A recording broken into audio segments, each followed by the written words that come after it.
إبراهيم في العالمين إنك حميد مجيد. قال الله تبارك وتعالى في كلامه المجيد: أعوذ بالله من الشيطان الرجيم. بسم الله الرحمن الرحيم. ألم تر إلى الذين يزكون أنفسهم بل الله يزكي من يشاء ولا يظلمون فتيلا. انظر كيف يفترون على الله الكذب وكفى به إثما مبينا. ألم تر إلى الذين أوتوا نصيبا من الكتاب يؤمنون بالجبت والطاغوت ويقولون للذين كفروا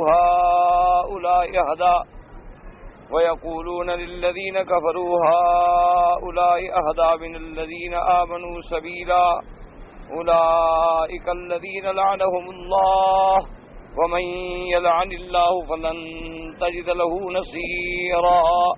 قال المؤلف والمفسر رحمه الله تعالى: أدام النفع بعلومه وعلومكم في الدارين آمين. إلى أن قال: وقال ابن أبي حاتم حدثنا أبي قال حدثنا محمد بن مصفي قال حدثنا ابن حمير عن ابن لحية عن بشر بن أبي أمرة عن إكرمة عن ابن عباس رضي الله تعالى عنه قال: كان اليهود يقدمون صبيانهم يصلون بهم ويقربون قربانهم ويزعمون أنهم لا خطايا لهم ولا ذنوب وكذبوا. قال الله: إني لا أطهر ذا ذنب بآخر لا ذنب له. وأنزل الله تعالى: ألم تر إلى الذين يزكون أنفسهم. ثم قال: وروان مجاهد وأبي مالك والسدي وإكرمة والزهاق نحو ذلك. وقال الزهاق: قالوا ليس لنا ذنوب كما ليس لأبنائنا ذنوب. فأنزل الله تعالى: ألم تر إلى الذين يزكون أنفسهم فيهم. اب مفسر رحمۃ اللہ علیہ قرآن مقدس کی ان آیات مبارکہ کی تفسیر بیان فرما رہے ہیں، جس میں اللہ تبارک و تعالی نے منع فرمایا ہے کہ کوئی شخص اپنی یا کسی کی پاکی بیان نہ کرے، بلکہ معاملہ اللہ کے علم میں ہے، کون کتنا پاک ہے، کون کتنا متقی ہے، کون گناہگار ہے، سارے معاملات اللہ کے سپرد ہیں۔ اگر کبھی بات کرنی ہو تو آدمی یوں تو کہہ سکتا ہے بھی میرے گمان میں وہ اچھا آدمی، لیکن حقیقت کا علم جو ہے وہ اللہ تبارک و تعالی۔ دراصل یہ آیات مبارکہ جو ہیں نازل ہوئی ہیں یہود کی مذمت میں، لیکن یہ قرآن پاک کا قاعدہ ہے کہ آیت چاہے کس بارے میں نازل ہو، لیکن اس کا حکم جو ہے وہ قیامت تک کے لیے عام ہوتا ہے۔ یہودیوں میں یہ عادت تھی کہ وہ اپنے آپ کو اللہ کا بیٹا کہتے تھے، اللہ کا محبوب کہتے تھے، اور دعویٰ کرتے تھے کہ ہم لوگ جنت میں ہی جائیں گے اور ہم نے جہنم میں نہیں جانا۔ اور اسی طرح یہودیوں کی یہ عادت تھی کہ جب نماز پڑھتے یا عبادت کرتے تو اپنے بچوں کو امام بناتے، اور جب کوئی خیرات ویرات کرتے تو اپنے بچوں کے ذریعے اللہ کے آگے قربان پیش کرتے، اور ان کا عقیدہ یہ تھا کہ بھی چونکہ بچے ہیں ان کا کوئی گناہ نہیں ہے، لہذا ہماری ہر چیز جو ہے وہ قبول ہو جائے گی۔ اللہ نے فرمایا کہ یہ جھوٹ ہے، تم نہیں جانتے ہو، ہم اس بات کو جانتے ہیں کہ کون کتنا پاک ہے اور کون کتنا جو ہے وہ پاک نہیں ہے۔ اس لیے یہ قرآن مقدس کی آیت نازل ہوئی: الم تر الی الذین یزکون انفسہم بل اللہ یزکی من یشاء ولا یظلمون فتیلا۔ اور اسی طرح مفسر رحمۃ اللہ علیہ فرماتے ہیں کہ یہود کا ایک دعویٰ یہ بھی تھا کہ لیس لنا ذنوب کما لیس لابنائنا ذنوب۔ وہ کہتے تھے کہ بھی جب ہمارے بچے پاک ہیں، وہ معصوم ہیں، تو ہمارے بھی کوئی گناہ نہیں، تو لہذا ہم بھی گناہوں سے پاک ہیں۔ اللہ تبارک و تعالی نے ان کی مذمت میں یہ آیت نازل فرمائی کہ الم تر الی الذین یزکون انفسہم بل اللہ یزکی من یشاء ولا یظلمون فتیلا۔ اور اس کے بعد فرماتے ہیں کہ یہ نازلت فی التمادع والتزکیۃ وفی صحیح مسلم عن المقداد بن الاسود قال امرنا رسول اللہ صلی اللہ علیہ وسلم ان نعزو فی وجوہ المداحین التراب۔ وفی الصحیحین من طریق خالد الحذاء عن عبد الرحمن بن ابی بکر النبی ان رسول اللہ صلی اللہ علیہ وسلم سمع رجلا یثنی علی رجل فقال ویحک قطعت انک صاحبک اب بعض علماء فرماتی ہیں کہ یہ آیت مبارک نازل ہوئی ہے فی ذم التمادح والتزکیہ، کہ کسی کی بلا وجہ مدح کرنا، ثنا کرنا، اس کی پاکی بیان کرنا، بڑا چڑھا کے بیان کرنا کہ جناب یہ جو ہیں حضرت ہیں اور متقی ہیں اور پرہیزگار ہیں، اللہ کے علم میں ہیں۔ بعض اوقات ایسا ہوتا ہے کہ ہمیں بظاہر ایک آدمی اچھا نظر آتا ہے، لیکن اللہ کے ہاں اس کے اعمال جو ہیں وہ پسندیدہ نہیں ہوتے، اور بعض اوقات ہمارے سامنے ایک آدمی کا ظاہر اچھا معلوم نہیں ہوتا، لیکن اللہ کے ہاں اس کا کوئی عمل پسندیدہ ہوتا ہے۔ تو اس لیے بلا وجہ کسی کی مدح کرنا، جیسے کہ آج کل ہمارے ہاں تو یہ رواج بن گیا ہے نا کہ جب تک کہ کوئی تعریف نہ کرے لوگ خوشی نہیں ہوتے۔ اللہ تبارک و تعالی معاف کرے، اور خاص طور پہ یعنی موجودہ دور میں جو طبقہ ہے پڑھے لکھے لوگوں کا، وہ بھی اس مرض میں مبتلا ہے کہ ہر آدمی یہ چاہتا ہے کہ میری تعریف بیان کی جائے، اور بڑا عجیب ہوتا ہے کہ جب علماء تقریریں کرتے ہیں یا خطاب کرتے ہیں یا لیڈران کرام خطاب کرتے ہیں تو سٹیج سیکرٹری ان کی موجودگی میں پہلے آگے کہے گا کہ حضرت ایسے ہیں اور حضرت ایسے ہیں اور حضرت ایسے ہیں۔ یہ ساری چیزیں شریعت میں ناجائز ہیں، اللہ تبارک و تعالی نے اور اللہ کے رسول پاک صلی اللہ علیہ وسلم نے ان چیزوں سے منع فرمایا۔ اسی طرح صحیحین میں یعنی بخاری اور مسلم میں حدیث مبارک ہے، حضرت مقداد بن الاسود روایت فرماتی ہیں قال امرنا رسول اللہ صلی اللہ علیہ وسلم کہ حضور پاک نے ہمیں حکم فرمایا ان نحسب بوجوہ المداحین التراب، کہ جو لوگ سامنے مدح کرتے ہیں بلا وجہ بڑا چڑھا کر ان کے منہ میں مٹی پھینکیں کہ کیا تم کہہ رہے ہو، اور مٹی پھینکنے کا معنی یہ ہوتا ہے یعنی ان کو ذلیل کریں کہ تمہارے منہ میں مٹی۔ اور بعض علماء نے فرمایا کہ اس میں بھی اشارہ ہے، میرے آقا کے ہر فرمان میں حکمت ہے کہ مٹی پھینکنے سے جہاں اس کی تحقیر مقصود ہے وہاں یہ بیان کرنا بھی مقصود ہے کہ بھئی ہر آدمی مٹی سے پیدا ہوا ہے، سب مٹی سے پیدا ہوئے ہیں، کلنا بنو آدم و آدم من تراب، ہم سب آدم علیہ السلام کی اولاد ہیں، اور آدم علیہ السلام جو ہے وہ مٹی سے پیدا کیے گئے۔ تو مٹی کا اصل جو ہے وہ تواضع ہے، مٹی کا اصل جو ہے وہ بچھ جانا ہے، مٹی کا اصل جو ہے وہ پاؤں میں نیچے آنا ہے۔ تو ایسی چیز سے بنی ہوئی چیز کو فخر کس بات کا؟ اس لیے سیدنا علی رضی اللہ تعالی عنہ، اللہ تبارک و تعالیٰ کی کروڑوں رحمتیں ہوں سیدنا علی پہ، وہ فرمایا کرتے تھے عجبت لبنی آدم، فرماتے تھے کہ بھئی میں تو انسان پر بڑا تعجب کرتا ہوں کہ کس بات پر وہ فخر کرتا ہے۔ فرماتے تھے عجیب بات ہے کہ انسان کا جو ہے سب سے اعلیٰ غذا جو ہے جو اللہ نے بنائی ہے وہ کیا ہے؟ وہ عسل ہے، وہ شہد ہے۔ اور شہد کیا ہوتا ہے کہ مکھیوں سے نکلا ہوا فضلہ ہے، یعنی شہد جسے آپ کہتے ہیں اصل شہد، وہ کیا چیز ہے؟ وہ ایک مکھی ہے نا، مکھی سے نکلی ہوئی چیز ہے۔ تو فرمایا جو مکھیوں کا نکلا ہوا ایک چیز ہے وہ تو اس کی غذا ہے۔ اور اس کے بعد فرمایا کہ سب سے اعلیٰ لباس جو ہے بندے کا وہ کیا ہے؟ وہ بھی ایک کیڑے سے نکلا ہوا ریشم ہے، تو وہ بھی تو کیڑے کا ایک فضلہ ہے۔ اور فرمایا کہ پھر ہر انسان جو ہے وہ اپنے پیٹ میں گندگی اٹھا کے پھر رہا ہے، تو کس بات پہ اکڑتا ہے، کس بات پہ فخر کرتا ہے اور کس بات پہ تکبر کرتا ہے کہ میں بڑا اور میں بڑا اور میں بڑا؟ کس بات کا وہ بڑا ہے؟ اللہ تبارک و تعالیٰ نے ہر بندے کو ایسا مجبور کر دیا ہے کہ 24 گھنٹے میں ایک دفعہ تو وہ اپنی گندگی پہ بیٹھا ہوتا ہے، اپنی گندگی سے اپنے بدن کو صاف کرتا ہے۔ اگر اس کو پسینہ آ جائے تو 15 منٹ کے بعد سارے بدن سے بدبو شروع ہو جاتی ہے، کپڑوں میں سے بدبو شروع ہو جاتی ہے۔ تو فخر کس بات پہ کرتا ہے؟ وہ اکڑتا کس بات پہ ہے اور تکبر کس بات پہ کرتا ہے؟ سیدنا علی رضی اللہ تعالی عنہ نے نصیحت فرمائی کہ خبردار کبھی تکبر نہ کریں، تکبر تو وہ کرے جو آدمی اگر فرمایا کہ مر جائے تو جیفا ہے، یعنی اگر ایک انسان مر جائے تو اس کا عالم یہ ہے کہ 2 دن اگر اس کو گھر میں چھوڑ دو تو بدبو ہو جائے گی، سارے محلے والے بھی بھاگ جائیں۔ اللہ تبارک و تعالیٰ معاف کرے۔ تو جس انسان کی حقیقت زندگی میں یہ ہے اور جس کا مرنے کے بعد یہ عالم ہے تو وہ کس بات پہ کہتا ہے کہ جناب میں خان ہوں اور میں چودھری ہوں اور میں صاحب اقتدار ہوں اور میرے پاس کرسی ہے؟ کیا یہ تو چند روزہ ایک بہار ہے۔ فرمایا المال والبنون زینت الحیات الدنیا، یہ ہم نے تمہیں مال دیا، اولاد دی ہے، دولت دی ہے، تو زندگی کی ایک زینت ہے۔ اصل بات وہ ہے جو اللہ تبارک و تعالیٰ کے ہاں پسندیدہ۔ اسی لیے علماء نے تاریخ میں لکھا ہے کہ حضرت ہارون الرشید بڑے اچھا بادشاہ گزرے ہیں، بعض بادشاہ بھی ایسے ایسے گزرے ہیں جن کے تاریخ میں آج تک نام زندہ ہے.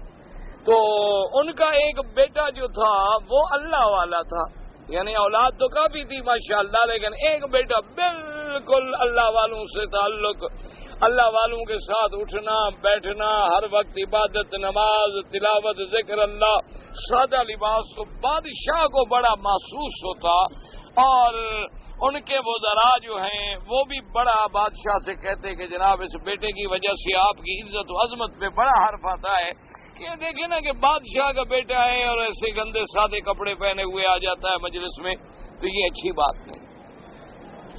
تو فرماتی ہیں کہ ایک دفعہ کوئی بہت بڑا اہم اجلاس تھا، کوئی دعوت تھی، کوئی خوشی تھی، تو بادشاہ نے بھی اپنے اس بیٹے کو بھی بلایا کہ آپ شریک ہو. تو اب وہ جب بیٹا شریک ہونے کے لیے آیا تو وہ جناب سادہ سا لباس ہے اور سر پہ ٹوپی ہے اور پگڑی باندھی ہوئی ہے، مسواک جیب میں ہے، جیسے کہ مسلمانوں کا ایک سادہ لباس ہوتا ہے. جیسے آج کل بھی آپ دیکھیں کوئی اس حالت میں ہو تو لوگ سمجھتے ہیں کہ یہ کارٹون ہے.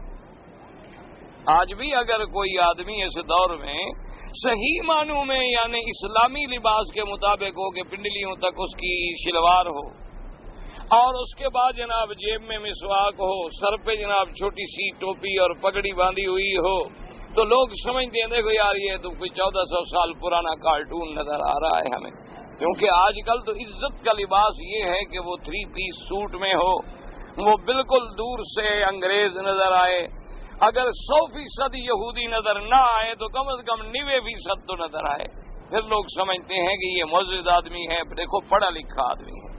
یعنی نعوذ باللہ اگر وہ حضور کے لباس، اسی لیے میرے آقا کا فرمان ہے، آپ نے فرمایا کہ قیامت آنے سے پہلے ایک وقت میری امت پہ ایسا آ جائے گا قاد المعروف ان یکون منکرا والمنکر ان یکون معروفا او کما قال النبی صلی اللہ علیہ وسلم. فرمایا علامات قیامت میں سے ہے کہ ایک وقت آ جائے گا کہ معروف جو ہے یعنی خیر جو ہے، بھلائی جو ہے، وہ تو برائی نظر آئے اور برائی جو ہے وہ بھلائی بن جائے. یعنی جو چیزیں بھلائی والی تھیں وہ تو لوگوں کو بری نظر آئیں گی، اور جو چیزیں برائی والی تھیں وہ لوگوں کو بھلائی میں نظر آئیں گی. یعنی آپ دیانتداری سے یعنی اعتراض کرنا مقصود نہیں ہے. لوگ تو سمجھتے ہیں نا کہ بھئی مولوی ایسے سخت باتیں کہہ جاتے ہیں، سخت باتوں کا کہنے سے ہماری باتوں سے کیا ہو جائے گا یا کسی کا کیا مل جائے گا. لیکن ایک ٹھنڈے دل سے سوچیں، آج اگر ایک عورت آپ کے سامنے اس لباس میں آئے کہ موٹا کپڑا ہو اور سر پہ بڑی اچھی طرح پردہ ہو اور بالکل پردے میں چھپی ہوئی ہو، تو لوگ کہیں گے دیکھو جی یہ کیا ہے، ایک پردہ ہے کہ ہیلی کاپٹر زمین پہ اتر رہا ہے، ٹوپی اوپر ہے اور پردہ گول ہے، اور یہ کیا ہے، اس نے کوئی چھتری پہنی ہے، جہاز سے اتر رہی ہے نیچے. اور اس کے مقابلے پہ اگر ایک عورت ہو، بال کٹے ہوئے ہوں، بدن کھلا ہوا ہو، میک اپ ہو، سنگار ہو، کہیں گے یہ کوئی بڑے گھر کی عورت لگتی ہے، یہ کوئی بڑے گھر کی بہو ہے، بڑے گھر کی بیٹی ہے، ضرور کوئی معزز آدمی ہے. یعنی نعوذ باللہ جو حضور کی نظر میں جو عورت ملعونہ ہے، جس کو حضور نے فرمایا کہ خبیثہ ہے، ملعونہ ہے، اور ایک لفظ میں حضور نے فرمایا ایسی عورت گناہ نہ بھی کرے تو زانیہ کے حکم میں، وہ تو ہے معزز. اور جو عین شریعت پہ چلنے والی ہو، نماز پڑھنے والی، قرآن پڑھنے والی، منہ چھپا کے باہر نکلنے والی، کبھی کسی غیر نے چہرہ نہیں دیکھا، بے پردہ نہیں آئی، کہیں گے چھوڑو یار کیا مصیبت، ہمارے ماں باپ نے تو میری شادی کسی مولوی سے کر دی ہے، میری بیوی تھوڑی ہے، وہ تو مولوی ہے میرے گھر میں بیٹھا ہوا. بہت سارے لوگ جو ہیں نا وہ آگے کہتے ہیں، وہ کہتے ہیں نہیں پتہ نہیں ہمارے ماں باپ کو کیا سوجی ہے، انہوں نے میرے گھر میں ملا نہیں بٹھا دی ہے، جب جاؤ قرآن، جب جاؤ نماز، جب جاؤ روزہ، کیا مصیبت آ گئی، نہ ہنسنا، نہ کھیلنا، نہ فلم، نہ سیر، نہ تفریح، نہ میرے دوستوں کے سامنے آتی ہے، نہ کسی سے ہاتھ ملاتی ہے. کیا میری بیوی ہے جی، میری تو تباہی ہوگی، میں تو بے عزت ہو گیا. انا للہ و انا الیہ راجعون. یہ علامات قیامت ہیں. اللہ تبارک و تعالی سے دعا کریں اللہ ہمارے حال پہ رحم فرمائیں، اللہ ہر مسلمان کو حق اور باطل کے سمجھنے کی توفیق دے. میرے بھائی اگر پتھر اور ہیرے میں فرق نہیں کرو گے تو یہ ہمارا گناہ ہے، ورنہ ہیرا تو ہیرا ہی رہے گا اور پتھر تو پتھر ہی رہے گا. یعنی آج ایمان سے کہیں اللہ کے کعبے میں بیٹھے ہیں، آپ نماز پڑھ چکے ہیں، باوضو ہیں، ساری دنیا کی اگر عورتیں ہم اکٹھی کریں تو سیدہ فاطمہ کے ایک پاؤں کی انگلی کے برابر بھی ہے. تو کیا بیوی فاطمہ میک اپ کر کے بازاروں میں پھرتی تھی اس لیے عزت ہے؟ کوئی وجہ سمجھائے نا آخر مجھے کہ بھئی سیدہ عائشہ، سیدہ فاطمہ، سیدہ زینب، حفصہ، جتنی عورتیں میرے مدنی پاک کی بیویاں ہیں، بیٹیاں ہیں، یعنی جن پہ اللہ نے قرآن میں صفائیاں بیان کی ہیں، ایمان سے کہیں وہ میک اپ اور سنگار کر کے بازاروں میں پھرتی تھی، اس لیے تعریف ہوئی ہے۔ یعنی جن کی عبادت کا یہ عالم تھا کہ بی بی نے رسی باندھ لی چھت میں اور رسی اپنے بالوں سے باندھ لی کہ اگر نیند میں جھٹکا لگے تو میری آنکھ کھل جائے، تو پھر حضور نے منع فرمایا کہ اتنا اپنے نفس پہ سختی کیوں کرتی؟ اتنا تو حکم نہیں دیا شریعت نے کہ آدمی اپنے آپ کو ہلاک کر ڈالے۔ یعنی ان کو جو عزت ملی وہ اتباع کتاب و سنت میں تھی، یاد رکھیں۔ اور آج ہم کیوں ذلیل ہیں کہ ہم قرآن و سنت سے دور چلے گئے؟ وہ معزز تھے زمانے میں مسلمہ ہو کر، اور ہم خوار ہیں آج تارک قرآن ہو کر۔ ہم آج کیوں دنیا میں بھٹک رہے ہیں، ذلیل ہو رہے ہیں، کہیں ہماری قیمت ہی نہیں۔ یعنی اگر کافروں کا کتا مر جائے نا جی تو پوری دنیا میں تہلکہ مچ جاتا ہے کہ کتا مر گیا، کتا مر گیا۔ مسلمانوں کے سینکڑوں مر جائیں، ٹکڑے ہو جائیں، کوئی پوچھنے والا نہیں۔ آپ اٹھا کے دیکھ لیں دنیا کے اخبارات کو، رسائل کو، جرائد کو، آپ جدید الیکٹرانک میڈیا دیکھ لیں، کوئی بلی مر جائے، کتا مر جائے، ان کے مقدمے آئیں گے، کورٹ میں فیصلے آئیں گے، ان پر پوری دنیا میں واویلا ہوگا۔ اگر جنگل میں جنگل کاٹنے کا ٹھیکہ ملا ہے ایک پارٹی کو، تو وہاں ایک آدمی نے کورٹ میں دعویٰ کر دیا کہ جب یہ درخت کاٹتا ہے تو وہ پرندے بیچارے جو ہیں جنگل میں رہنے والے ان کو تکلیف ہوگی۔ یعنی ان کے لیے بھی کوئی فریاد کرنے والا ہے، لیکن مسلمانوں کے لیے کوئی فریاد کرنے والا بھی نہیں۔ اب تو مصیبت یہ ہو گئی ہے، آج کل تو اخبار پڑھو نا جی، پہلے کم از کم مسلمان پڑھتا تھا نا کہ جی فلاں جگہ مثلا گاڑی کا حادثہ ہو گیا، بندے مر گئے، تو فوراً آدمی کہتا تھا انا للہ و انا الیہ راجعون، کہتا تھا بھائی اللہ رحمت فرمائے۔ اب تو یہ روٹین بن گئی ہے، یعنی یہ لفظ بھی زبان سے نہیں نکلتا، اخبار پڑھے کہتے ہاں بھائی یار چھوڑو یار، یہ تو روٹین روز کی بات ہے۔ یعنی اخبار پڑھیں، دوسرا کہتا بھائی آپ نے خبر پڑھی یہ ہوگا، چھوڑے یار کیا یہ کوئی نئی بات، یہ تو روز ہوتا ہے۔ او بھائی کیا ہے 2 کروڑ کے شہر میں 40 50 100 200 آدمی مر گیا تو کیا ہو جاتا؟ انا للہ۔ جب ہمارے وجہ کیا ہے کہ جب ہم مسلمان نہ رہے، قرآن و سنت سے ہم ہٹ گئے، حضور صلی اللہ علیہ وسلم سے ہمارا تعلق دامن جو ہے وہ ٹوٹ گیا، اور مولوی جو تھے وہ مباحث میں پڑ گئے، وہ فکری جنگوں میں پڑ گئے کہ جیسے تاریخ اٹھا کے دیکھ لیں کہ جب غرناطہ مسلمانوں کے ہاتھ سے جا رہا تھا تو مولوی اس بات پہ لڑ رہے تھے کہ کوا حلال ہے یا حرام ہے، اس پہ مناظرے ہو رہے ہیں۔ انا للہ و انا الیہ راجعون۔ بس دعا کریں کہ اللہ تبارک و تعالی ہمارے حال پہ رحم۔ تو اب جناب جب بادشاہ سلامت کا بیٹا آیا دعوت میں تو اب سر پہ پکڑی اور اتنا پنڈلی تک جناب اس کے چادر۔ آج کل یعنی آپ باہر جائیں نا کسی بھی ملک میں، چادر پہننا عیب ہے، چادر باندھنا جو ہے۔ اب اگر کوئی آدمی چادر کرتے میں گھر میں کھڑا ہو نا، آپ اس کو کہیں چلو بھائی ذرا حرم چلو، کہتے ٹھہرو جی میں کپڑے تو بدل لوں، یہ باہر جانے کے کپڑے ہیں۔ یعنی چادر میں وہ باہر نکلنا عیب سمجھتا ہے، اور میرے پاک نبی نے ساری زندگی چادر باندھی۔ حضور صلی اللہ علیہ وسلم کی ساری زندگی مبارک چادر۔ اتنا کتابوں میں آتا ہے کہ حضور نے سلوار خرید کی، ایک روایت میں ہے کہ ایک دفعہ استعمال بھی کی، ولیکن صحیح روایت یہ ہے کہ خرید فرمائی اور استعمال نہیں کی، لیکن آپ نے فرمایا کہ اچھا کپڑا ہے سلوار کہ آدمی کا بدن جو ہے چھپ جاتا ہے، نیند میں بدن نہیں کھلتا، سطر نہیں کھلتا، اچھا لباس ہے، یعنی حضور نے پسند فرمایا، ورنہ ساری زندگی آمنہ کے لال نے چادر باندھی۔ نیچے چادر مبارک، اوپر کرتا مبارک پنڈلیوں، اور سر مبارک پہ ٹوپی اور پگڑی مبارک۔ آج پگڑی کون باندھتا ہے؟ چپراسی۔ ایمان سے کہیں، آپ نے جا کے دیکھا نہیں اپنی عدالتوں میں؟ وہی انگریز کی عدالتیں ہیں نا، کہ اندر ڈی سی ہے، تحصیلدار ہے، وہ سر ننگا ہے، باہر جو چپراسی کھڑا ہے پی این، وہ جناب سر پہ کھلا والا پٹکا باندھ کے کھڑا ہے تاکہ محمد مدنی کی پگڑی کی توہین ہو۔ کبھی غور ہی نہیں کیا، مسلمانوں کو فکر ہی نہیں اتنا سوچنے کا کہاں جائے۔ جو ہوٹل میں بہ رہا ہے اس کے سر پہ پگڑی ہو، یا اس کے سر پہ اتنی لمبی ٹوپی ہوگی تاکہ وہ خود ایک کارٹون بن جائے، مذاق نظر آئے، تاکہ استہزاء کیا جائے اور اہانت کی جائے لباس محمد مصطفیٰ صلی اللہ علیہ وسلم۔ انا للہ و انا الیہ راجعون۔ اور مسلمان بھی ہوٹل بنائے گا، وہ بھی اسی طرح۔ وہ تو یہ ہے نا کہ مسلمان بھی ان کی نقل کرے گا۔ ہمارے یہاں جو ریلوے اسٹیشن پہ وہ گاڑیوں میں کھانا دیتی ہے نا، ان کے سر پہ پگڑی، چپراسی کے سر پہ پگڑی، ہوٹل کے مین گیٹ پہ جو کھڑا ہوگا اس کے سر پہ پگڑی۔ اسی طرح جناب آپ دیکھیں کہ اگر صاحب ہے، نوکر جو گاڑی چلا رہا ہے، اس کے سر پہ ٹوپی ہوگی یا پگڑی ہوگی، صاف سر ننگا ہو۔ کیوں؟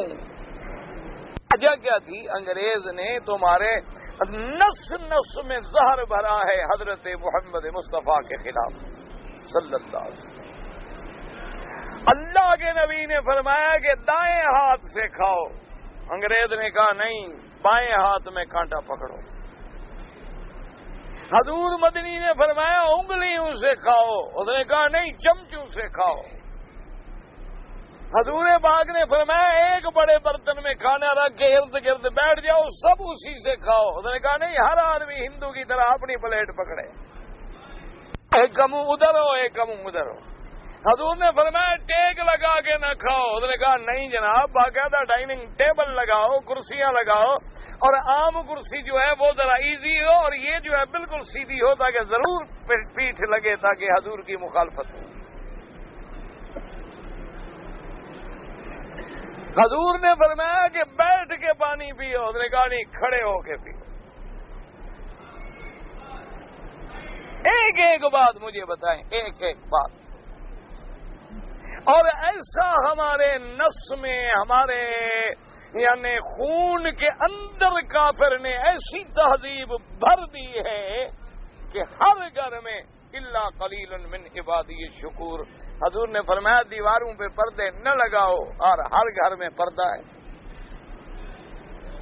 حضور صلی اللہ علیہ وسلم نے فرمایا کہ بھائی اتنا کپڑا رکھو، ایک دھو لیا ایک پہن لیا۔ آج ہمارے جناب 50 100 توپ جو ہیں وہ استری ہو کے لٹکے ہوئے ہوتے۔ حضور صلی اللہ علیہ وسلم نے فرمایا کہ پانی پی رہے ہو تو برتن میں نہ چھوڑو، ورنہ یہ برتن تمہیں بد دعا دیتا ہے۔ انگریز نے کہا نہیں، جو پیو ضرور چھوڑو، خام خواہ لوگ سمجھیں کہ بڑا آدمی ہے، بھوکا ہے سارا پی گیا۔ حضور صلی اللہ علیہ وسلم نے فرمایا کھانا کھانے کے بعد اپنی انگلیاں چوس لو۔ نے کہا نہیں، خبردار، توبہ توبہ توبہ، لوگ کیا دیکھیں گے، ٹیشو سے صاف کر لو بس۔ یہ کیا ہے، بھوکا ہے کہ منہ سے چوس رہا ہے، چاٹ رہا ہے؟ اور اب جو ہے ان بدبختوں کی جدید ریسرچ جو ہے اس میں یہ مان گئے کہ انگلیاں چوسنے میں اللہ نے کوئی ایسی حکمت رکھی ہے کہ جو اس سنت پہ عمل کرتا ہے اس کا نظام ہضم جو ہے معدے کا وہ ٹھیک رہتا ہے۔ اب ان کی جدید تحقیق مان رہی ہے، لیکن پھر بھی ملعون ہے، حضور کی مخالفت کرنی ہے نا، حضور صلی اللہ علیہ وسلم کی مخالفت کرنی ہے۔ حضور صلی اللہ علیہ وسلم لباس میں، کپڑے میں، اٹھنے میں، بیٹھنے میں، حضور نے فرمایا کہ رات کو سونے کے وقت بجلی، بتی، بلب سب بجھا دو۔ انہوں نے کہا نہیں، زیرو کا بلب ضرور جلاؤ۔ کیوں بھائی؟ مقصد کیا ہے کہ تیرے ہر عمل میں مخالفت ہو سیرت محمد الرسول اللہ، اور جب تم اپنے مدنی کے دشمن بن جاؤ گے اللہ کا غضب آئے گا۔ کافر تو ویسے ہمارا دوست نہیں، اللہ بھی ناراض ہو جائے گا تو پھر ہم نے ذلیل ہونا ہے اور کیا ہونا ہے۔ کافر تو ہمارا دشمن ہے ہی ہے، اور ہم اپنے اللہ کو بھی ناراض کر لیں گے تو نتیجہ کیا ہوگا؟ جو دیکھ رہے ہو، کبھی زلزلہ، کبھی طوفان، کبھی بارشیں، کبھی اللہ کا کار۔ تم قرآن سے مذاق کرو گے تو اللہ کے عذاب نہیں آئیں گے، اور پھر بھی اگر ہم نہ سمجھیں تو پھر تمہاری داستان تک بھی نہ ہوگی داستان۔ دعا کرو کہ اللہ سمجھنے کی توفیق دے، اللہ سمجھنے کی ہدایت دے، اللہ حق اور باطل میں فرق کرنے کی توفیق دے۔ اللہ تبارک و تعالیٰ سے دعا کریں۔ اب جناب بادشاہ کا بیٹا جب سامنے آیا تو بادشاہ غصے میں آ گئے اور اپنے بیٹے کو بلایا اور دوسرے کمرے میں چلے گئے اور کہنے لگے عجیب بات ہے کہ آج اتنی بڑی دعوت تھی، پارٹی تھی، ساری دنیا کے لوگ آئے ہوئے ہیں، آج بھی تم نے یہ لباس پہن کے آنا؟ دیکھا ہے تم نے اپنا لباس؟ تم بادشاہ کے بیٹے لگتے ہو کہ کسی فقیر کے بیٹے لگتے ہو؟ آج تو کم از کم تم ایک اچھا لباس پہن کے آتے، تم نے مجھے رسوا کر دیا ہے۔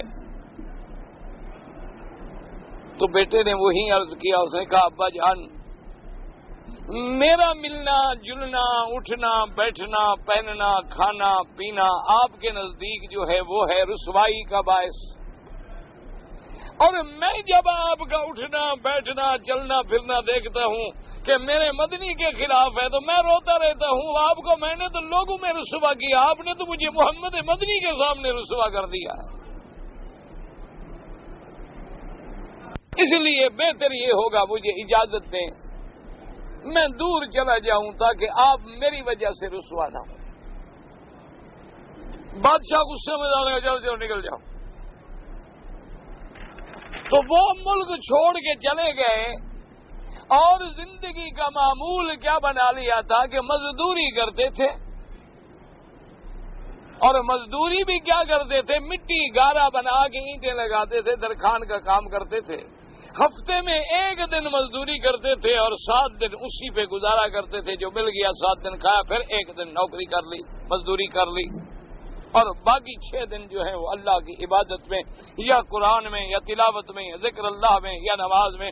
ایک آدمی کہتے ہیں کہ میں ان کو جب اپنے گھر کی دیوار کے بنانے کے لیے لے آیا، میں نے دیکھا، میں حیران رہ گیا کہ بھی اس آدمی نے اتنی جلدی سارا کام نمٹا لیا ہے، اور چہرے سے مجھے مزدور بھی نہیں لگتا۔ میں آیا، میں نے مزدوری سے کچھ زیادہ پیسے پیش کیے تو انہوں نے کہا کہ مجھے پیسے نہیں چاہیے، میں نے مزدوری آپ سے اتنی طے کی تھی، وہ مجھے دے دیں، السلام علیکم۔ وہ کہتے ہیں میں نے دے دیا۔ دوسرے دن میں منڈی میں تلاش کرنے گیا کہ اسی مزدور کو لے آؤں، لوگوں سے پوچھا تو مزدور نے بتایا کہ جی وہ تو ہفتے میں ایک دن کام کرتے ہیں۔ میں نے بھی کام روک دیا اور 6 دن کے بعد اسی دن پھر گیا تو موجود تھے، پھر میں کام پہ لے آیا۔ انہوں نے کہا میری شرط سن لو، جو مزدوری طے ہوگی اتنی لوں گا، نماز کے وقت میں نماز پڑھوں گا، آپ کا کام پورا کروں گا۔ نے کہا ٹھیک ہے، دے دیا۔ کہتے ہیں کہ میں پانی لے کے گیا، میں نے کہا کہ پانی پی لیں، انہوں نے کہا یہ آپ کی اور میری مزدوری میں شامل نہیں ہے۔ کہتے ہیں وہ کام کر کے پھر چلے گئے۔ میں حیران پریشان کہ بندہ کیسا ہے۔ کہتی ہیں پھر میں نے تلاش کیا، مجھے نہ ملے، پتہ چلا کہ بیمار ہیں، اور فلاں مقام پہ ایک پرانا سا کمرہ ہے، پرانا ایسے جیسے کھولی سی ہوتی ہے، اسی میں وہ رہتی ہیں۔ کہتے ہیں میں وہاں آیا تو کیا دیکھا کہ اینٹ پہ سر رکھا ہوا ہے اور بدن بخار میں بالکل پھنک رہا ہے، شدید تکلیف میں ہے۔ میں نے سلام کیا، داخل ہوا تو میں نے کہا کہ حضرت اس تکلیف میں دیکھ کے مجھے بڑی پریشانی ہوئی ہے، آپ مہربانی کریں میں آپ کو اپنے گھر میں لے جاؤں، وہاں آرام سے آپ کو رکھوں گا، بستر ہے، چارپائی ہے، ملازم ہے، دوائی ہے۔ تو اس وقت وہ مجبور ہو گئے، کہنے لگے میرے بھائی اگر مجھے محلوں میں رہنے کی ضرورت ہوتی تو باپ کا گھر کیوں چھوڑ دیتا؟ میں اسی حال میں خوش ہوں اور میری موت کا آخری وقت ہے، بس مہربانی کرنا میرا جنازہ پڑھ کے مجھے اچھی طرح دفن کر دینا بس۔ اور یہ ایک قرآن کا نسخہ ہے، اور یہ میرا ایک خط ہے میرے والد کو پہنچا دینا۔ وہ کہتی جب میں نے دیکھا کہ اچھا یہ تو بادشاہ کا بیٹا، اور اسی وقت وہ کلمہ پڑھتے ہوئے فوت ہو گئے. اور اس میں انہوں نے اپنے والد کو جو لکھا تھا تو وہ نقل کیا گیا ہے کتابوں میں کہ یا صاحبی لا تغتر بتنعم فإن العمر ينفد والنعيم يزول. انہوں نے شعر لکھا باپ کو کہ اے میرے ابا تم دنیا کی نعمتوں کے غرے میں دھوکے میں نہ آ جاؤ، عمر گزر رہی ہے اور یہ دنیا فنا ہونے والی ہے. اذا حملت الى القبور جنازة فاعلم بانك بعدها محبول. کہ جب تم کسی جنازے کو جاتا ہوا قبرستان کی طرف دیکھو یا اٹھا کے لے چلو، انہیں تو پھر سمجھ آیا کہ وہ تو اللہ کا ولی تھا اور میں ایسے ڈانٹتا رہتا تھا. تو انہوں نے پھر صبر کیا اور پھر آئے ان کی قبر پہ اور وہاں آ کے اپنے بیٹے کا ایک بہت بڑا مرثیہ ہے جو ادب عربی میں ایک بڑا شاہکار ہے کہ انہوں نے کہا کہ شرب تکاسن ابو کا شاربھا، بہت بڑا عجیب مرثیہ ہے وہ. انہوں نے کہا ہے میرے بیٹے تم نے جس موت کا پیالہ پیا ہے وہ تمہارے باپ نے بھی پینا ہے، لیکن اے کاش کہ میں موت سے پہلے تمہیں ایک دفعہ مل لیتا اور ایک دفعہ میں اپنے اعمال کی تم سے معافی مانگ لیتا. تو اس لیے ہمیشہ یاد رکھیں کہ کسی کی بڑائی یا کسی کی برائی کا کوئی پیمانہ ہمارے پاس نہیں ہے. بعض آدمی ہمیں بالکل ایسے نظر آتے ہیں جن کا کوئی حیثیت نہیں ہوتی لیکن اللہ کے ہاں ان کا بڑا مقام ہو. میرے آقا کی حدیث سے مبارک ہے رحمت دو جہاں صلی اللہ علیہ وسلم، آپ نے فرمایا کہ بعض لوگ ایسے ہیں اذا خطبہ کہ جب وہ کسی کے گھر میں شادی کا پیغام بھیجے تو لم یکتب کبھی قبول نہ کیا جائے، جب وہ کسی کی سفارش کریں تو ان کی سفارش نہ سنی جائے. یعنی بالکل غریب آدمی کو کون لڑکی دے گا، غریب آدمی کوئی سفارش کرے کون مانے گا. لیکن فرمایا کہ لو اقسم علی اللہ لا برہ، لیکن اس بندے کا مقام اللہ کے نزدیک اتنا بڑا اونچا ہوتا ہے کہ اگر وہ کوئی قسم کھا لے تو اللہ اپنے اس بندے کی قسم کو پورا کر دیتے ہیں، اللہ اس کو سچا کر دیتے ہیں. اللہ کے یہاں اس کا اتنا بڑا مرتبہ ہے. تو اس لیے ہر آدمی ہر چمکتی ہوئی چیز کو سونا نہ سمجھا کریں اور ہر نہ چمکنے والی چیز کو غلط نہ سمجھا کریں. معاملات اللہ کے سپرد ہیں. خدا جانے جو بظاہر ہمیں ایک عام بندہ نظر آتا ہے وہ اللہ کے ہاں کتنا بڑا مقام رکھتا ہے. اور بعض جو ہمیں دیکھنے میں بڑے جبے اور کلے اور جناب پگڑیاں اور گلے میں پگڑیاں اور لباس اور آگے پیچھے نوکر اور خدم اور حشم اور خلفاء اور جلساء اور وزراء، اللہ کے ہاں تھیلے کے برابر بھی وہ نہیں ہوتے. اس لیے ہمیشہ اللہ نے فرمایا خبردار کوئی آدمی اپنے آپ کی بڑائی نہ کیا کرے. الم تر الی الذین یزکون انفسہم بل اللہ یزکی من یشاء. حتیٰ کہ دیکھیں کہ اس میں کوئی شبہ ہے کہ میرے آقا سرکار مدینہ امام الانبیاء ہیں، خاتم الانبیاء ہیں، تمام نبیوں کے تمام رسولوں کے بھی سردار ہیں، اللہ کی مخلوق میں افضل ہیں. لیکن فرمایا لا تفضلونی علی یونس ابن متی، فرمایا خبردار مجھے کسی نبی سے زیادہ بڑھا کے پیش نہ کیا کرو، سب اللہ کے نبی ہیں. تو یہ بھی شان تھی. حضور پاک نے فرمایا صحابہ سے، فرمایا کہ بھائی میرے یوسف کا کیا پوچھنا ہے کہ اتنا مدت جیل میں رہے، آزادی کا پروانہ مل گیا، بادشاہ نے پروانہ بھیجا کہ آ جائیں باہر، لیکن کہا کہ نہیں فاسألوا ما بال النسوة اللاتي قطعن أيديهن.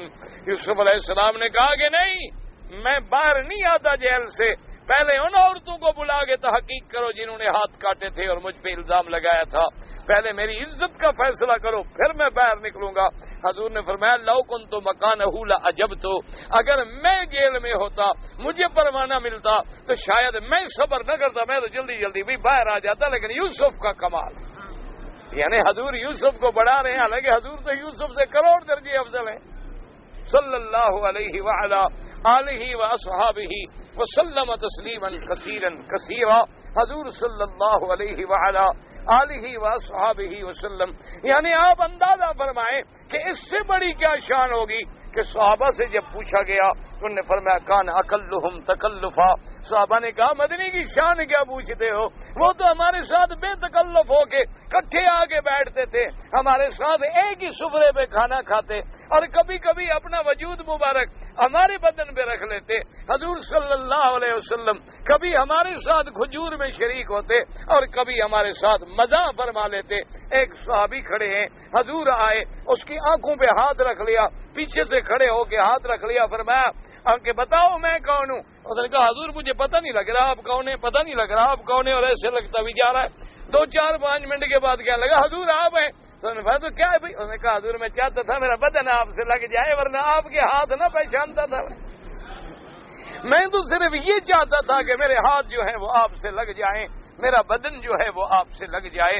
اس سے بڑا یعنی خاتم الانبیاء، امام الانبیاء صلی اللہ علیہ وسلم اور صحابہ سے اتنی بے تکلفی ہے کہ کٹھے بیٹھ کے کھا رہے ہیں، کٹھے بیٹھ کے پانی پی رہے ہیں، ایک ہی برتن میں حضور فرماتے ہیں پہلے تم سارے پی لو میں بعد میں پی لوں گا۔ یہ شان رحمت تھی۔ آج سب کہہ دیں گے عاشق ہیں رسول کے، کبھی آپ نے کیا نوکر کو پہلے دے دو پانی پھر آپ پی لو، کیا ہے؟ جی استغفر اللہ، یہ تو ہمارے وہ گورے انگریز سے یہ کالے انگریز ہیں آج کل سے۔ کبھی آپ نے یہ ہمت کی ہے کہ نوکر سے بھی کہو کہ آؤ جناب میرے ساتھ بیٹھ کے کھانا کھا لو؟ وہ کہتے ہیں جی ایٹیکیٹ کے خلاف ہے، یہ سر چڑھ جاتے ہیں۔ انا للہ و انا الیہ راجعون، یعنی 200 میل کا کار میں سفر کر لیں، ڈرائیور آگے بیٹھا ہے، صاحب پیچھے بیٹھے، بات نہیں کرے گا، ایٹیکیٹ کے خلاف ہے، چھوٹے آدمی سے کیسے بولے؟ اس لیے نوکر بھی الحمدللہ پھر وہاں گاڑی ڈالتے ہیں جہنم میں، یہاں سے کبھی نہیں نکلتا۔ وہ بھی جلے ہوئے ہوتے ہیں، ان کا بھی تو دل جلا ہوتا ہے، وہ بھی کہتے ہیں خدا کرے جان چھوٹے اس عذاب سے کہ اب 200 میل جو آدمی ٹینشن بیٹھا ہے، نہ کوئی بات کر رہا ہے نہ کوئی بول رہا ہے۔ کیا ہے جی ایٹیکیٹ؟ یہ ایٹیکیٹ پتہ نہیں کہاں سے انہوں نے سیکھا ہے، کس سے؟ انا للہ و انا الیہ راجعون۔ یاد رکھو حضور نے فرمایا جو تمہارے منہ پہ تعریف کرے گی جناب سبحان اللہ مولانا وبالفضل اولانا اور پتہ نہیں کیا، بڑے آج کل تو 2 صفحے کے صرف نام ہوتے ہیں، علامہ زمان اور پتہ نہیں غزالی دوران، حالانکہ پتہ نہیں غزالی کی کتاب بھی اس نے کبھی پڑھی ہوگی کہ نہیں پڑھی ہے، غزالی دوران۔ اور جناب آگے ایسی القاب قطب القطاب اور جناب مادرزاد پیر، سبحان ماں کے پیٹ میں پیر تھا۔ انا للہ و انا الیہ راجعون۔ اللہ تبارک و تعالی معاف فرمائے، دعا کرو۔ اچھا پتہ ہے ماں کے پیٹ میں غذا کیا ملتی ہے؟ پتہ ہے آپ کیا خیال ہے؟ گلاب جامن ملتے نہ، ماں کے پیٹ میں جو آج بچے کو غذا ملتی ہے وہ کیا ہے؟ کسی ڈاکٹر سے پوچھ لینا، بھائی مولوی کہے گا آپ کو تکلیف ہوگی نا، ڈاکٹروں کی تو آپ مانتے ہیں نا،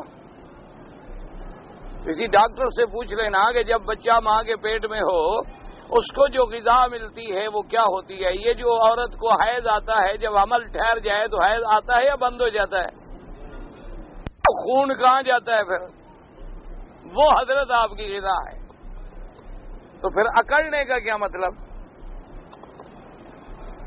اور حضرت جب پیدا ہوں گے تشریف کہاں لائیں گے؟ پیشاب کے مقام سے، ٹھیک ہے نہ آپ منہ سے نکلے ہیں، تو کس بات کی اکڑ؟ اکڑنا کس بات کا؟ یہ تو ہمارا مقام ہے۔ اسی لیے قرآن کہتا ہے نا کہ یا ایھا الانسان ما غرک بربک ما غرک بربک الکریم الذی خلقک فسواک فعدلک فی ای صورت ما شاء رکبک۔ اللہ نے فرمایا اے انسان کس چیز نے تمہیں دھوکے میں ڈالا ہے، غرور میں ڈالا ہے؟ اپنے اس کریم رب کے سامنے تو اکڑتا ہے جس نے تمہیں پیدا کیا، اور کس چیز سے پیدا کیا؟ گندے پانی سے۔ تم ذہب سے سونے کے پانی سے پیدا نہیں ہوئے ہو، وہ گندا پانی کپڑے کو لگ جائے تو دھوتے پھر رہے ہو، اسی گندے پانی سے پیدا کیا اور گندا خون تیری غذا بنائی، لیکن فرمایا پھر دیکھ میں نے تمہیں کیسا انسان بنا دیا، فسواک فعدلک، ہر جوڑ میں نے اپنی اپنی جگہ پہ رکھا، آنکھیں اپنی جگہ پہ ہیں، ذرا ادھر ہو جائیں تو ٹیڑھی، اگر میں ہاتھ ذرا یوں کر دوں تو پھر ہاتھ ٹیڑھے، اگر پاؤں تیرا یوں کر دوں تو پاؤں ٹیڑھے، دیکھ کیسے کیسے میں نے تمہیں سنوارا ہے، کیسے کیسے میں نے تمہیں بنایا ہے، فَصَوَّاكَ فَعَدَلَكَ فِي أَيِّ صُورَةٍ مَا شَاءَ رَكَّبَكَ، فرمایا کبھی تو ہاتھ میں غور کر لے، اگر یہ تیری ساری انگلیاں برابر ہو جائیں تب بھی تیرا کام نہ چلے، اگر تیری انگلیاں یوں زیادہ کھلی کر دوں تب بھی تو پریشان ہو جائے، ان کو جوڑ دوں تو پریشان ہو جائے، اگر میں انگوٹھے کو بڑا کر کے یہاں تک لے آؤں تو پھر بھی تو پریشان ہو جائے، اگر تیری چھوٹی انگلی کو ذرا اس سے آگے کر دوں تو پھر بھی تیرے کام نہ چلیں، دیکھ ہم نے کیسا کیسا اعتدال میں تمہیں پیدا کیا ہے، اور جب پیدا کر لیا اب تم میرے مقابلے پہ ہے، اس لیے فرمایا خبردار کس بات، اسی لیے قرآن اولم یر الانسان انا خلقناه من نطفة فاذا هو خصيم مبين، اللہ نے فرمایا میرا مدنی کیا آپ نہیں دیکھتے اس انسان کو جس کو ہم نے ایک حقیر گندے پانی سے پیدا کیا، جب یہ بندہ بن گیا، جب عقل آ گئی، بولنے لگ گیا تو اللہ سے جھگڑتا ہے، اللہ سے مقابلے کرتا ہے، کبھی میری تقدیر پہ اعتراض، کبھی میری توحید پہ اعتراض، کبھی میرے نبیوں پہ اعتراض، کبھی نبی کے صحابہ پہ اعتراض، کبھی اللہ کے قرآن کی حدود پہ اعتراض، کبھی قیامت پہ اعتراض، کبھی عالم برزخ پہ اعتراض، کبھی معاد پہ اعتراض، فرمایا کہ دیکھو وَضَرَبَ لَنَا مَثَلًا وَالنَّسِيَ خَلْقَهُ قَالَ مَن يُحْيِي الْعِظَامَ وَهِيَ رَمِيمٌ، اللہ نے فرمایا اب یہ مثالیں بھی دیتا ہے کہ ہڈیاں بوسیدہ لے کر حضور کے سامنے ایک کافر ہڈی لے کے آیا اور ہڈی کو یوں مسل دیا، مسل کے پھونک سے اڑا دیا اور کہنے لگا کہ محمد مصطفیٰ کیا یہ ہڈی جو گل گئی بوسیدہ ہو گئی، مٹی بن گئی، اڑ گئی، آپ کہتی ہیں کہ پھر اس سے بندہ پیدا ہوگا؟ اللہ نے فرمایا یہ اپنی پیدائش کو بھول گیا ہے بدبخت، کہ میں اگر ایک گندے پانی سے تمہیں بنانے پہ قادر ہوں تو تمہیں قبر سے دوبارہ پیدا کرنے پہ کیوں قادر نہیں؟ قل یحییھا الذی انشأھا اول مرۃ، اللہ نے فرمایا میرے مدنی پاک صلی اللہ علیہ وسلم ان کو کہہ دو کہ تمہیں وہی خدا جلائے گا جس نے تمہیں پہلے پیدا کیا ہے، باقی تم کہتے ہو کہ ہڈیاں کیسے ملیں گی، کہ یہ مولوی مکی کی ہڈیاں ہیں، یہ مدنی کی ہڈیاں ہیں، فرمایا وَهُوَ بِكُلِّ خَلْقٍ عَلِيمٌ، ہم تو اپنی تمام مخلوق کے ذرے ذرے کا علم رکھنے والے ہیں، ہمارے آگے کیا مشکل ہے کہ ہم سب کے وجود کو علیحدہ کر دیں، سب کی مٹی کو علیحدہ کر دیں، ہم تو حکم دیں گے آسمانوں کو کہ برسو، 40 دن آسمانوں سے بارش برسے گی، پانی جل تھل ہو جائے گا، حکم دیں گے کہ جہاں جہاں جس کی مٹی ہے ہڈی ہے اس کی قبر میں پہنچ جائے، اسی قبر میں پہنچے گی، ادھر حکم دیں گے اسرافیل کو کہ سور پھونکو اور آواز دو کہ ایتھا العظام البالیہ، اے بوسیدہ ہڈیوں اکٹھی ہو جاؤ، خبردار۔ فرمایا بس ایک آواز دینے کی ضرورت ہے، اور اس کے بعد کیا ہے، صیحۃ واحدہ، ایک آواز، تمہارے پیدا کرنے میں ہمیں کوئی محنت کرنی پڑے گی، کوئی مشقت اٹھانی پڑے گی، ہم نے تو صرف حکم دینا ہے، اور جب حکم دیں گے کن فیکون، فسبحان الذی بیدہ ملکوت کل شیء وإلیہ ترجعون۔ اس لیے اللہ نے فرمایا الم تر الی الذین یزکون انفسہم، خبردار دیکھو جو لوگ اپنی ذات کا، اپنے نفسوں کا تزکیہ کرتے ہیں، اپنی بڑائی بیان کرتے ہیں۔ اس لیے حضرت مقداد فرماتے ہیں حضور پاک صلی اللہ علیہ وسلم نے فرمایا جو آدمی تعریف کرے اس کے منہ میں مٹی پھینکی جائے۔ آج تو جی جو تعریف کرے وہی آدمی کو پسند ہے، جو سچی بات کہے وہ کسی کو پسند ہی نہیں، سوال ہی پیدا نہیں ہوتا کہ کسی کو پسند آ جائے۔ اللہ معاف کرے۔ اور آج اس عذاب میں ہر بندہ مبتلا ہے، بڑا ہے یا چھوٹا، تعریف کرو تو بس وہ خوش ہے کہ جناب آپ سبحان اللہ سبحان اللہ بس۔ اور آج کل تو لوگوں نے تعریف کرنے والے بھی کرائے پہ رکھے ہوئے ہیں، جو کرائے والے تعریف کرتے ہیں، نعرے لگانے والے کرائے پہ، تعریف کرنے والے کرائے پہ۔ تقریر میں مولوی بندے بٹھا دیں گے، جب میں تقریر کروں تو کہنا سبحان اللہ سبحان، تاکہ مولوی مچھر جائے لگا انا للہ و انا الیہ راجعون۔ اور تقریر کے بعد پوچھتے ہیں کہ آج جناب کیسی تقریر لگی، سارا ثواب دھڑن تختہ ہو۔ تمہارے ذمے تقریر کرنا ہے، لگنا نہ لگنے کا کیا مطلب ہے؟ تمہارے ذمے اللہ کا دین پہنچانا ہے۔ اچھی ہو گئی تو الحمدللہ، نہیں ہوئی تو الحمدللہ، کسی کو پسند آئی تو الحمدللہ، نہیں آئی تو الحمدللہ۔ کیا مانا؟ لوگ پوچھیں جی آج ذرا آپ بتائیں، اور بعض ہمارے مولوی تو کہتے ہیں بھی وہ ویڈیو بنا کے ذرا مجھے بھی تو دکھاؤ نا۔ ایک جلسے میں ہم تھے، میں نام نہیں لیتا، میرا دوست ہے وہ، تو وہاں پتہ نہیں کوئی ویڈیو بنا رہے تھے لوگ، تو وہ مجھے کہنے لگا کہ آپ کے یہ واقف ہوں تو ان سے مجھے ویڈیو کی وہ فلم جو ہوتی ہے نا وہ ذرا لے دیں۔ میں نے کہا کیا کرو گے یار؟ ایسے میں نے مذاق میں پوچھ لیا، میں نے کہا کیا کرو گے؟ خام کا ٹھیک ہے بس جلسہ ہے، ہو گیا، کسی نے بنائی ہے وہ جانے، اس کا خدا جانے، ہمیں کیا۔ انہوں نے کہا نہیں یار لے لو، میں اپنی بیوی کو دکھاؤں گا۔ میں نے کہا کون سے تم خوبصورت ہوگے دیکھ کے، پہلے وہ تنگ ہے، اور ایک ویڈیو دیکھ کے کون سا وہ خوش ہو جائے گی تمہارا چہرہ دیکھ کے؟ اس نے تو شکر کیا ہوگا کہ نکل جاؤ، جان چھوڑو یار، خام خواہ کیوں کرتے ہیں۔ ناراض ہو گیا میرے ساتھ، دوست ہے خیر، ایک دو گھنٹے کے بعد پھر راضی ہو گیا۔ دوست کہاں ناراض ہوتے ہیں، وقتی جھگڑا بگڑا ہو جاتا ہے، انسان ہے۔ تو اب اندازہ کرو بیچارہ فلم جا کے بیگم کو دکھانا چاہتا، بھائی تمہیں بیگم نے اتنا عرصہ نہیں دیکھا، اتنے عرصے سے جو تمہاری بیوی ہے اس نے ایک زندہ لاش کو نہیں دیکھا، تو فوٹو دیکھ کے کون سا وہ ہدایت پکڑ لے گی؟ انا للہ و انا الیہ راجعون۔ بس دعا کیا کرو۔ سب سے اللہ کے کعبے میں میری درخواست ہے کہ مولوی اور پیروں کے لیے دعا کیا۔ میں بالکل یعنی آپ سے التجا کر رہا ہوں کہ خصوصی دعا کیا کرو، اللہ ان کو صراط مستقیم پہ لا۔ یہ اگر انجن ٹھیک ہو گئے نا، ہم ڈبے شبے پیچھے والے خود بخود ہم چل پڑیں گے۔ اصل آگے جو چلانے والی بلائیں ہیں نا وہ ٹھیک ہوں۔ آج کل مصیبت یہ ہے کہ وہی بگڑے ہوئے ہیں۔ اسی لیے ہم آپ کو کہتے ہیں بیوی کو پردہ کراؤ، ہماری اپنی بیوی نہیں کرتی۔ ہم آپ کو کہتے ہیں کہ فیشن کر کے کوئی نوجوان لڑکی بازاروں میں نہ جائے، ہماری اپنی بیٹیاں گھومتی ہیں۔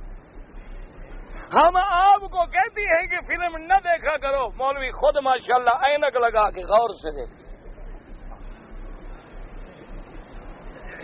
ناراض ہو جائیں بھائی، بات تو سچی یہی ہے، آگے جو اللہ کی مرضی۔ ہم آپ سے کہتی ہیں کہ نماز پڑھو، ہماری اولادیں نہیں پڑھتی، ہم اٹھاتے ہیں نہیں اٹھتے، پھر ہماری زبانوں میں کہاں سے اثر آئے؟ ہم آپ سے کہتے ہیں حلال کھاؤ، لیکن ہمارے اپنے گھروں میں حلال حرام کی کوئی تمیز نہیں، کوئی فیصلہ نہیں ہوتا کہ یہ زکوٰۃ ہے، صدقہ ہے، ہدیہ ہے، خیرات ہے، کہاں کا مال ہے۔ بس جو ملا ہرا چیز آیت فنا در فنا، شکم فقیراں تغار خدا۔ بس فقیروں کا پیڑ جو ہے نا اللہ میاں کا تغار ہوتا ہے کہ جو بلا آئے اندر، بس چلیے۔ اس لیے ان دو جماعتوں کے لیے دعا کیا کرو، اللہ ان کو صراط مستقیم پہ لے آئیں۔ تو جب ہم پٹڑی پہ آ گئے نا، تمہارا پٹڑی پہ آنا مشکل ہی کوئی نہیں، تم ہم سے بہت اچھے ہو، کروڑ درجے بہتر ہو ہم سے۔ اس لیے اب دیکھیں، حضور فرماتی ہیں عبد الرحمن ابن ابی بکرۃ عن نبیہ عن ابی بکرہ ان رسول اللہ صلی اللہ علیہ وسلم سمع رجلا یثنی علی رجل فقال ویحک قطعت انک صاحبک. ایک میرے آقا نے سرکار مدینہ صلی اللہ علیہ وسلم نے سنا ایک آدمی جو ہے کسی دوسرے کی تعریف کر رہا ہے کہ آپ جناب ایسے. آپ نے فرمایا ویحک ہلاکت، تو تمہارے لیے تم نے اپنے بھائی کی گردن توڑ ڈالی کہ تم نے تعریف کر دی ہے. وہ تعریف میں پھول جائے گا، پھولنے سے گمراہ ہو جائے گا. نتیجہ کیا نکلے گا کہ گمراہ ہو جائے گا. وہ حضرت ہزاروی رحمت اللہ علیہ کا ایک لطیفہ ہے، اللہ ان کی قبر پہ کروڑوں رحمتیں فرمائے. تو حضرت ہزاروی رحمت اللہ علیہ ایک جگہ تقریر کرنے گئے. جیسے ہمارے اسٹیٹ سیکرٹری ہوتے ہیں نا، پہلے تو ہوتے تھے نا چھوٹے چمچے، اب دیگ والے چمچے ہوتے ہیں. اس نے جناب تعریف کی، اس نے کہا کہ جناب مجاہد ملت، شیر سرحد، اور جن کا نورانی چہرہ جو ہے چمکتا ہے، اب آپ سے خطاب فرمائیں گے. تو حضرت ہزاروی جب تشریف لے آئے، انہوں نے کہا کہ دیکھو بھائی، اسٹیٹ سیکرٹری نے مجھے کہا ہے مجاہد ملت. مجاہد تو وہ ہوتا ہے جس نے جہاد کیا ہو، کافروں کو مارا ہو. میں نے تو زندگی میں مرغی بھی نہیں ماری، میں کہاں سے مجاہد ملت بن گیا؟ پہلا جھوٹ تو اس نے یہ بولا. دوسرا اس نے کہا ہے شیر سرحد، شیر جنگل کا حیوان ہوتا ہے. اچھی تعریف کی کہ اللہ نے مجھے انسان بنایا، اس بدبخت نے مجھے حیوان بنا دیا. انہوں نے کہا مجھے خدا نے انسان بنایا ہے اور اس نے مجھے حیوان بنا دیا. اچھی تعریف کی. تیسرا اس نے کہا کہ بھی نورانی چہرہ. انہوں نے کہا ہر پٹھان کا چہرہ چمکتا ہے، اس میں نورانیت کی کون سی بات ہے؟ ٹھنڈے ملک کے لوگ گورے ہوتے اور گرم ملک کے لوگ جو ہیں وہ کالے ہوتے ہیں، اس میں کون سا نور ہے میرے چہرے پر؟ انہوں نے کہا ہمارا جو پٹھان جو ہے اگر وہ سمگلنگ بھی کرتا ہو تو گورا چٹا تو وہ بھی ہوتا ہے، نشہ بیچتا ہو تب بھی گورا چٹا ہوتا ہے، اس میں کون سی نورانیت ہے؟ تو اس لیے ہمیشہ حضور نے فرمایا ویحک قطعت انک صاحبک، کہ تم نے تعریف کر کے اپنے بھائی کی تعریف نہیں کی بلکہ تم نے اس کی گردن توڑ دی. کہ جب تم تعریف کرو گے تو وہ لازماً بات ہے، انسان غلطی میں آ جاتا. اور اس کے بعد فرمایا ثم قال ان کان احدکم مادحا صاحبہ لا محالۃ فلیقل احسبہ کذا ولا یزکی علی اللہ احدا. اور اس کے بعد فرمایا کہ اگر تم کسی کی مدح کرنا بھی چاہو، تعریف کرنا بھی چاہو، تو یوں کہو کہ بھائی میرے گمان میں تو وہ اچھا آدمی ہے، باقی اللہ کو پتا. یہ نہیں تم کہو گے نہیں جناب وہ سبحان اللہ وہ تو حضرت بس کیا پوچھتے ہیں، حضرت بالکل ماشاءاللہ پہنچا ہوا ہے.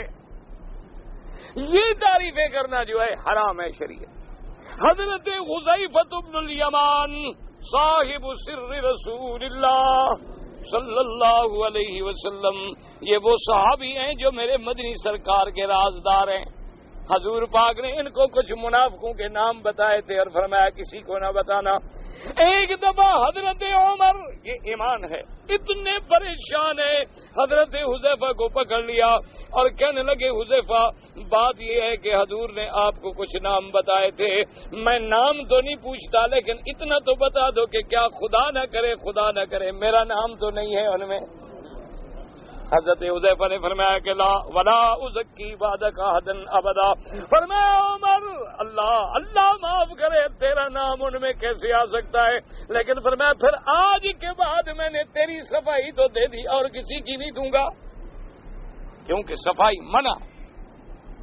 یہ ایمان تھا. ایمان والا پریشان ہوتا ہے نا کہ کہیں میں ایسا تو نہیں. جو بے نماز ہے اس کو کیا فکر ہے؟ نمازی کو فکر ہوتی ہے کہ ہائے میری نماز قبول ہوئی ہے کہ نہیں ہوئی، ہائے میرا سجدہ صحیح ہوا ہے کہ نہیں ہوا، ہائے میرے ارکان صحیح ادا ہوئے ہیں کہ نہیں. جو ہے بے نماز اس کو کیا فکر ہے؟ جس کے اندر پہلے ہی ایمان نہ ہو اس کو کیا فکر ہے؟ فکر ہی ایمان والے کو ہوتا ہے کہ ہائے کہیں میری غلطی نہ ہو جائے. اس لیے حضرت عمر فرماتے تھے کہ میرا اللہ 10 سال میں نے جو اقتدار پہ کرسی پہ بیٹھا ہوں، اگر مجھے برابر سرابر چھوڑ دینا، نہ مجھے ثواب ملے نہ مجھے عقاب ملے، میں پھر بھی تیرے فیصلے پہ راضی ہوں. حالانکہ ان کا زمانہ عدل تھا، انصاف تھا، لیکن اللہ سے ڈرنے کا یہ عالم. تو اس لیے حضور پاک نے فرمایا کہ کسی کی تعریف نہ کیا کریں. اگر کرنی ہو تو بھی میرے خیال میں اچھا آدمی ہے، باقی اللہ جانے حقیقت کیا ہے، واللہ عالم۔ کہتے جی ہمارے ملک میں آذان سے پہلے جو درود و سلام پڑھتے ہیں بالکل بدعت ہے، اس کا کوئی حکم نہیں، نہ قرآن میں نہ حدیث میں نہ صحابہ کے عمل میں۔ میرے بھائی یاد رکھو، اگر یہ دین میں عمل ہوتا، دین میرے مدنی کے زمانے میں مکمل ہو گیا۔ حضور کے مؤذن حضرت بلال اور سارے صحابہ سب پہلے اذان سے پڑھتے، یہ کوئی ثابت نہیں، بس لوگوں نے ایک رواج ہے بنا رکھا ہے، اللہ ہدایت دے۔ نماز کی حالت میں ٹوپی جو ہے بالکل پہنے، کپڑا پہنے، ٹوپی پہنے، پگڑی پہنے، خذوا زینتکم عند کل مسجد، جب نماز کے لیے آؤ تو تیار ہو کے آؤ، اچھے سے اچھا لباس پہن کے آؤ، اچھے سے اچھے کپڑے پہن کے آؤ۔ ایک مسئلہ ہے کہ اگر کپڑا نہ ہو تو کوئی حرج نہیں، بغیر ٹوپی کے بھی نماز ہو جاتی ہے، بلکہ اگر ایک آدمی کے گلے میں قمیض بھی نہ ہو تب بھی نماز ہو جاتی ہے، کیونکہ سطر جو ہے وہ تو ہے سرہ سے لے کر رقبہ تک۔ اگر اتنا کپڑا ہے چھپا ہوا ہے، باقی بدن پہ کپڑا نہ بھی ہو تو نماز جائز ہے، لیکن یہ مسئلہ ہمیں آج تک نہیں ملا کہ ہو تو پھینک دو، یا یہ مسئلہ ہمیں آج تک نہیں ملا کہ حضور پاک مدنی سرکار نے کبھی سر سے کپڑا اتار کے نماز پڑھی ہو۔ اگر کہیں حدیث ہے آمنا و صدقنا ہمارے آنکھوں پر، آج کل تو جی رواج ہے نا، کہتے ہیں جی ہمارے ملک میں جو رواج ہے کہ امام جب فارغ ہو جاتے ہیں نماز سے 3 دفعہ دعا کرتے ہیں، وہ بھی بدعت ہے۔ دعا کرنا نماز کے بعد جائز ہے، لیکن حضور ہاتھ نہیں اٹھاتے تھے، بغیر ہاتھ اٹھائے دعا فرماتے تھے۔ بھئی اب یہ پڑھا بھی تو جائے نا، کچھ مہربانی کرو نا۔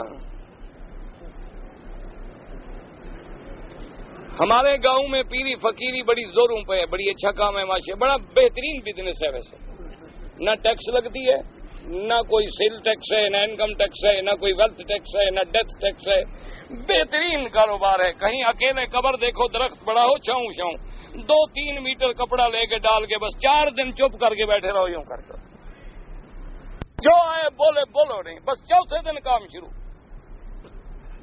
اللہ کے بندے سب بدعت ہیں، اللہ سے دعا کرو بس اللہ ہدایت دے۔ مہدی جب ظاہر ہوں گے، علامات کیا ہیں؟ حضور پاک نے فرمایا وہ ظاہر ہوں گے اپنے وقت پر، ان سے پہلے جتنی اشراط الساعہ ہیں وہ پوری ہوں گی، پھر خروج یاجوج ماجوج ہوگا، خروج دابہ ہوگا، نزول عیسیٰ ابن مریم ہوگا، یہ سب حدیث میں موجود ہیں۔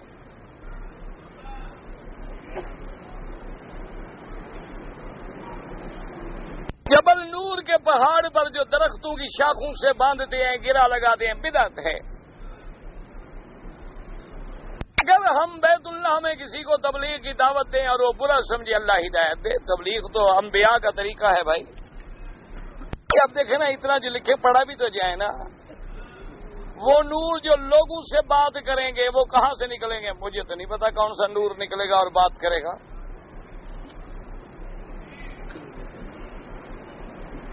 اگر دعائے معصورہ کے ساتھ کسی نے قنا عذاب النار، قنا عذاب القبر وقنا عذاب الحشر کہہ دیا، ٹھیک ہے، کوئی حرج نہیں، لیکن نماز میں اتنی لفظ پڑھیں جو حضور پاک نے پڑھائے ہیں، اپنی طرف سے نہ بڑھائیں، وہ زیادہ اثر ہوتا ہے۔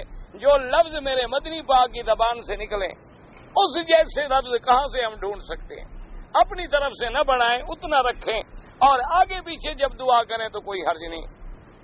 قرآن و حدیث میں عورتوں کو قبرستان جانے سے کیوں روکا ہے؟ عورتیں ضعیف ہوتی ہیں، وہ جا کے پھر ماتم اور رونا اور پینا، اور اس کے بعد ان کے دل پر بڑے اثرات ہو جاتے ہیں، اس لیے اسلام نے منع کیا ہے۔ دوسرا، عورتیں ضعیف الاعتقاد ہیں، پھر وہ شرک میں مبتلا ہو جاتی ہیں کہ حضرت کی مدار پہ میں نے دیا جلانا ہے، پھر دیے کے بعد ذرا میں نے جھاڑو بھی دینا ہے، پھر جھاڑو کے بعد ذرا میں نے سجدہ بھی کرنا ہے، تو کام بڑھتا چلا جاتا ہے۔ اس لیے اسلام نے بریک لگا دی کہ نہ جائے نہ شرک کا دروازہ کھلے۔